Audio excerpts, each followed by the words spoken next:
Oi Maurício, bom dia, ou boa tarde, ou boa noite. Eu vou falar sobre o trabalho, que é a aplicabilidade dos instrumentos de pegada ecológica no Brasil. Eu sou a Gabriela e vamos lá na introdução. A gente começou a introdução do nosso trabalho com um pequeno resumo sobre a pegada ecológica e a gente falou que os criadores foram dois cientistas canadenses em 1990. Eles surgiram com esse recurso porque eles queriam ver e indicar os números de impactos ambientais que são causados, porque cada país tem o seu impacto ambiental. E ele fala que esses impactos ambientais todo país tem e todo o mundo, se a gente fosse somar através da pegada ecológica, a gente precisaria de 1,5 planeta, ou seja, o nosso planeta ele não suporta a quantidade de consumo que a gente está produzindo. E no Brasil, ele fala que o nosso estilo de vida é muito alto. Então a gente tá em média equivalente produzindo de três maracanãs para supor nossos impactos ou os nossos resíduos, nossa produção, nosso consumo, para ficar mais bonitinho. A nossa pegada ecológica, ela deu uma aumentada em 1960, só que foi bem ligeiramente. E isso, mesmo que a nossa biocapacidade deu uma pequena aumentada, a gente ainda não conseguiu produzir o que podemos. A gente sempre passa, a gente sempre produz a mais. Para ser mais exata, a gente produz 3 vezes a mais do que a nossa pegada. Aí, cada uma das meninas, a gente decidiu escolher um artigo e eu escolhi um estudo de caso, né? Que foi o analisar das condições socioambientais a partir da pegada ecológica, que ela foi feita a partir de um professor. O nome dele é João Mateus Amorim. E ele fala que ele estuda o que será necessário para o nosso consumo. Ele faz um estudo também para mostrar o consumo desenfreado das cidades, principalmente de São Paulo, que além das barragens hidrelétricas, abastecimento de água, agricultura, os resíduos, as pedreiras, tudo que a gente consome. Ele faz um estudo através de tudo que a gente consome, de todos os recursos que a gente utiliza no nosso dia a dia. E ele fala que a pegada ecológica ela tá totalmente ligada com o nosso estilo de vida. E o nosso estilo de vida, ele tá totalmente ligado com a mídia, porque é através da mídia que a gente consome tudo que a gente tem, porque a gente é influenciado diariamente desde sempre pela mídia. Tudo que aparece na televisão é de compra, é de compra de recurso que vai se transformar num resíduo, e esse resíduo ele vai ter um impacto muito grande na nossa vida. E ele fala que o grande problema é a mídia. A mídia ela influencia a gente ter um consumo desenfreado. E ele cita que a gente precisa rever nossos padrões tanto de produção como de consumo, porque a gente esquece um pouco que nossos recursos naturais, eles são necessários e eles são esgotáveis, ou seja, um dia ele vai acabar. E se a gente não tomar cuidado e a gente não se preocupar com os fins dos nossos recursos, a gente vai sair perdendo e as nossas gerações futuras. Então, para garantir tanta estabilidade como água potável, um bom ar para respirar, um bom ambiente para as futuras gerações, a gente precisa ver como a gente está produzindo o lixo e tomar isso como base para diminuir o consumo. Olá Maurício, tudo bem? Eu sou a Cíntia e agora eu vou falar do estudo de caso que eu selecionei. O que eu selecionei foi a pegada ecológica como instrumento de avaliação ambiental para a cidade de Londrina. Então, foi utilizado a pegada ecológica para calcular o espaço que cada habitante utiliza e ocupa, para consumir os recursos naturais necessários para sua sobrevivência na cidade de Londrina. Então, agora eu vou vir com alguns dados. Londrina ocupa 1.724,7 km², que isso dá cerca de 1% da área total do estado do Paraná. Segundo o censo demográfico, né, do IBGE de 2000, a população urbana residente em Londrina é de 433.369 habitantes e a população rural residente é de 13.696 habitantes, o que totaliza ali 447.065 habitantes. Com todos esses dados, né, foi feito um cálculo inicial para poder estimar a quantidade de área por habitante da cidade de Londrina. O resultado desse cálculo foi de 0,05 hectares, o que significa, né, que existem 0,05 hectares para cada habitante da cidade de Londrina. Porém, esse valor ele não corresponde à pegada ecológica de cada um. Por quê? Porque essa pegada ecológica ela foi calculada utilizando os dados obtidos em campo e por meio de análise de imagens de satélites. Então, ele não corresponde. O que foi feito, então, foi escolher um ano para usar como referência, né, para poder usar os dados, e o ano escolhido foi o ano de 2004. E aqueles dados que não correspondiam ao ano de referência, que é 2004, foi feita uma estimativa. Então, foram utilizadas várias variáveis, né, no estudo, que elas foram baseadas no método original, né? E para cada variável foi estimada a sua pegada, e esses valores correspondentes a cada pegada, eles foram todos somados, e assim pode-se obter o índice geral para Londrina, né? Então, com todas as variáveis somadas, né, a gente teve o total de 1,03442 por pessoa. Como a gente pode ver, né, nessa tabelinha que tem aqui. Então, todas as variáveis, sua pegada ecológica correspondente, todas somadas, e o valor total. A gente pode notar que esse índice, né, ele está abaixo da média mundial, que é de 2,2, e também abaixo do valor mínimo da capacidade de suporte do planeta, que é de 1,8 hectares por pessoa. Bom, apesar da pegada, né, encontrada através dessas variáveis, né, tudo somado e com o total, ela ser considerada relativamente baixa, a gente não pode usar ela como definitiva. Por quê? Porque ela não conta com todas as variáveis ambientais que estão presentes no espaço urbano, por exemplo, com o gás carbônico e gás metano. A gente não conta com essas variáveis. Então, a gente pode concluir que é preciso, né, aperfeiçoar mais ainda o cálculo para a pegada ecológica, definindo alguns outros indicadores que seriam relevantes, como, por exemplo, a qualidade das águas, a poluição sonora e a biodiversidade, por exemplo. Oi, professor, boa tarde. Aqui é a Laís e eu vou dar início ao terceiro estudo de caso.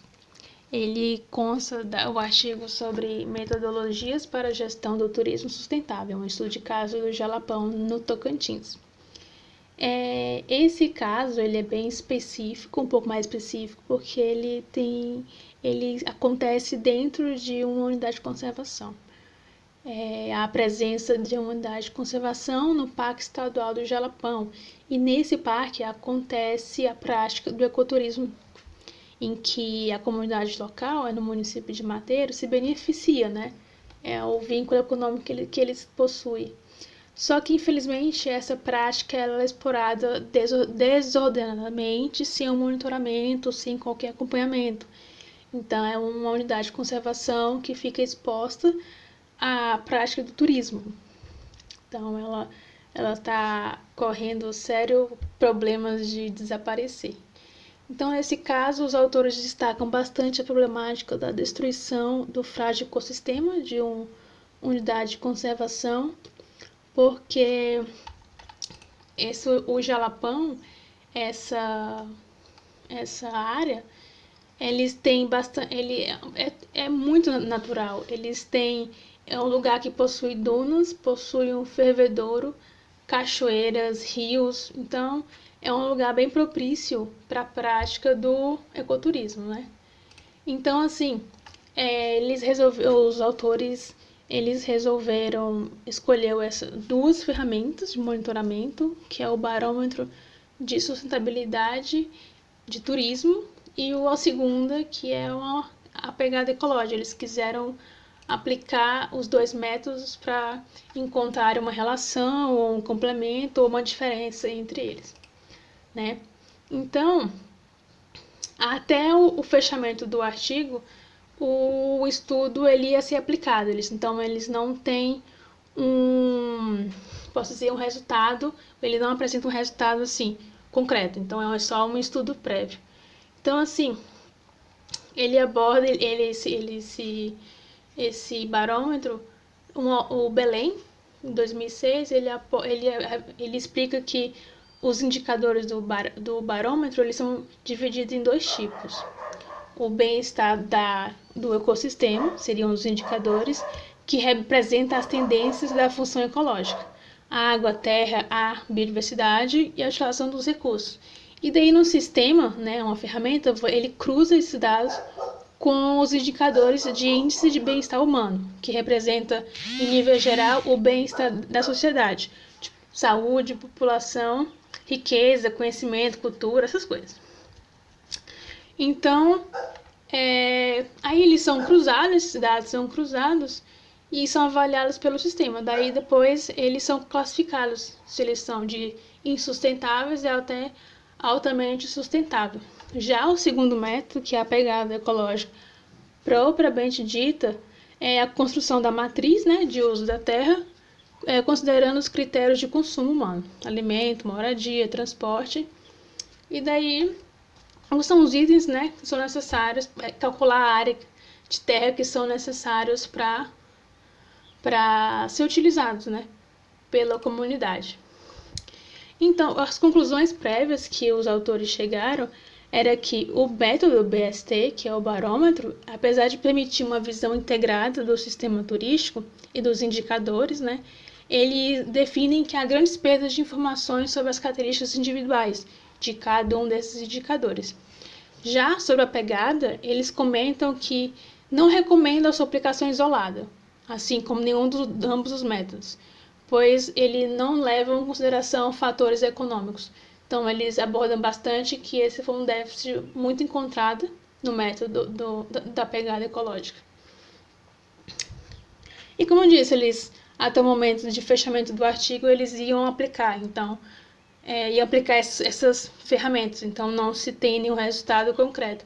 Mas, pelo estudo prévio, eles dão a entender que vão aplicar as duas ferramentas, e não ambas, não uma ou só a outra. Então, a gente resolveu abrir um tópico de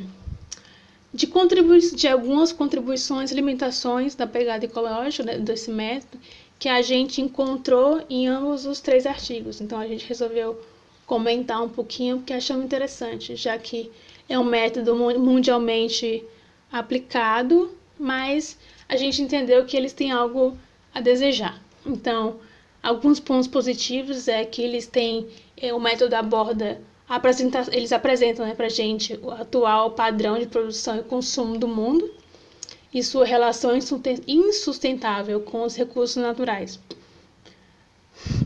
O segundo ponto importante é que ele tem um valor pedagógico teórico muito importante. Eles levam à geração de discussões sobre os limites ecológicos e nos apresentam exatamente essa visão interdisciplinar, né, dos problemas ambientais. Então, essa é uma grande contribuição teórica que a gente encontra. Por isso ele é, acho que, amplamente aceito.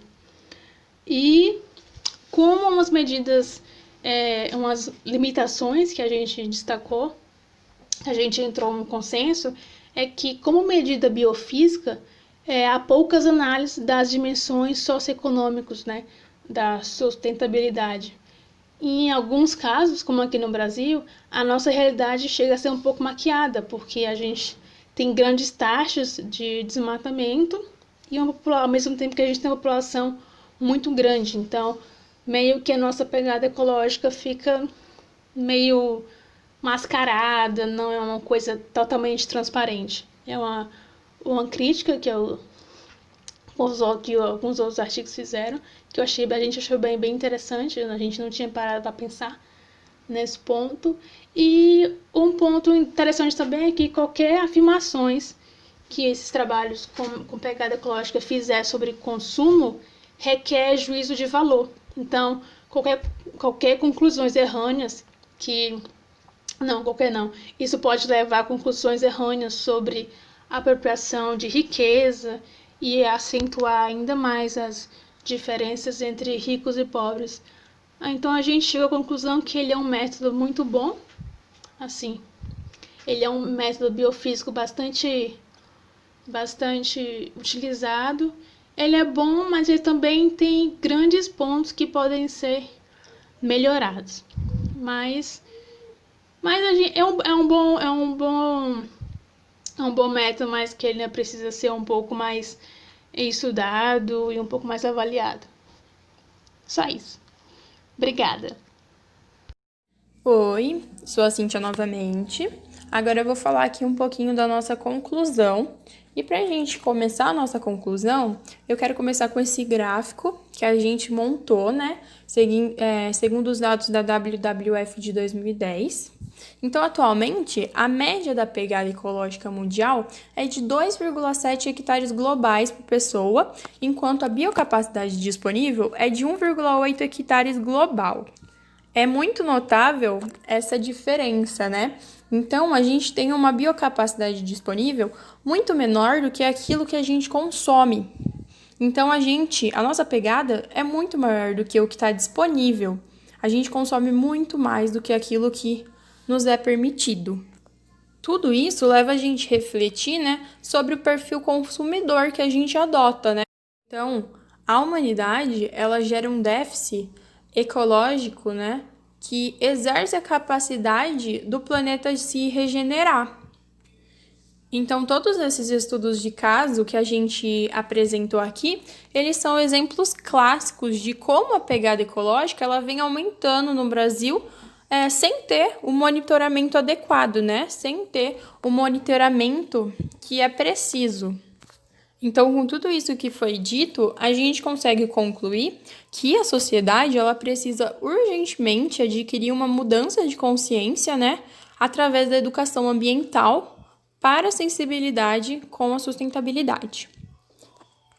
Agora, os próximos slides, eles são as nossas referências bibliográficas, então, todos os meios de pesquisa que a gente fez, que a gente utilizou, né, para o nosso trabalho, eles estão nesses slides, como você pode observar.